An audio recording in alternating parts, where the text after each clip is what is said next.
National identity card यानी कि नेपाली राष्ट्रिय परिचय पत्र। तपाईहरुले सही सुन्नुभयो। Hello everyone, welcome back to my channel. तपाईहरुले च्यानलमा स्वागत गर्दछु। नेपाल सरकारले भने चाहिँ लगभग 1-2 वर्ष अगाडि नेशनल आइडेन्टिटी कार्ड यानी कि राष्ट्रिय परिचय पत्रको नियम भने लागू गरिसकेको छ, जसमा हामीले विदेश जानको निम्ति ई पासपोर्ट बनाउँदाखेरि पनि हामीलाई चाहिँ नेशनल आइडेन्टिटी कार्ड यानी कि राष्ट्रिय परिचय पत्र चाहिन्छ।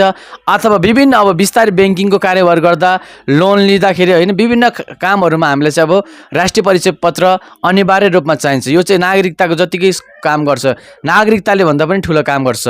मोबाइलबाट कसरी फर्म भरेर हामी चाहिँ बायोमेट्रिक दिन जान सक्छौं, सम्पूर्ण कुराहरु आज भिडियोमा जानकारी दिन गइरहेको छु। मोबाइलमा हामीले कसरी फर्म भर्ने र फर्मलाई कसरी डाउनलोड गरेर चाहिँ हामी आफ्नो कार्यालयमा, जिल्ला शिक्षा कार्यालयमा हामीले चाहिँ आफ्नो बायोमेट्रिक दिन कसरी जान सक्छौं त हैन। फर्म भर्न सिकाउनु गइरहेको छ अनलाइनमा। भिडियोलाई चाहिँ अन्तिमसम्म हेरी साथ दिनु होला। साथै भिडियोलाई एक लाइक गरी च्यानलमा नयाँ हुनुहुन्छ भने च्यानललाई पनि तपाईले सब्स्क्राइब गर्न नभुल्नु होला। आउनु सुरु गरौँ।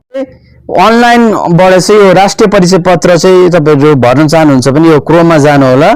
अनि यहाँ 3 डटमा गएर न्यू ट्याब है, यो गुगलमा गए पनि हुन्छ। तपाईहरु मैले नेट खोलेको रहेछ, म नेट खोल्छु हजुरको माझमा है त।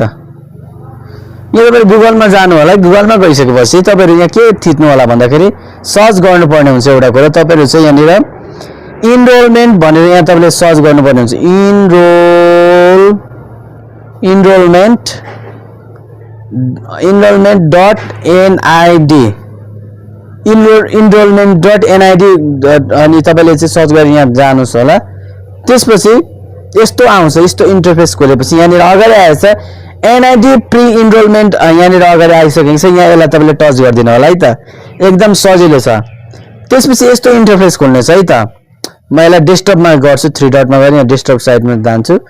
यस्तो इन्टरफेस खोलिसकेपछि login for individual, login for service. हामी सर्भिस प्रोभाइडर त होइन, हामी इन्डिभिजुअल हो। हामी चाहिँ हैन एकल हो। त्यही भएको कारणले गर्दा यहाँ लगइन जानु होला।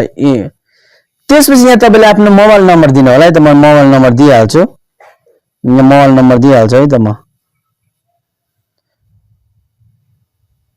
मैले मोबाइल नम्बर पनि दिइसकेको छु है त। अनि यहाँनिर ओटीपी आउँछ। तपाईहरुको ओटीपी आउँछ, एकछिन पर्खिनु पर्छ। मलाई ओटीपी आइसकेको छ। म ओटीपी हाल्छु है त।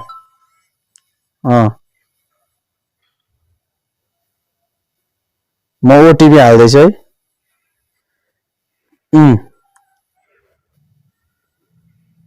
ओटीपी हालेपछि यस्तो इन्टरफेस खोल्नेछ, देख्न सक्नुहुनेछ।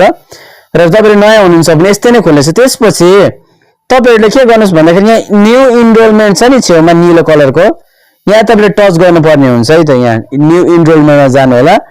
त्यसपछि अनलाइन आवेदन भर्न ध्यान दिनुपर्ने कुराहरु भनेर लेखिएको छ। अब क्लोज गरिदिनु होला। यो भर्नुपर्ने हुन्छ तपाईले चाहिँ, यो भर्नुपर्ने हुन्छ तपाईले। अब यहाँनिर म भरेर देखाइदिन्छु है। यो भर्दा धेरै लामो टाइम लाग्छ है।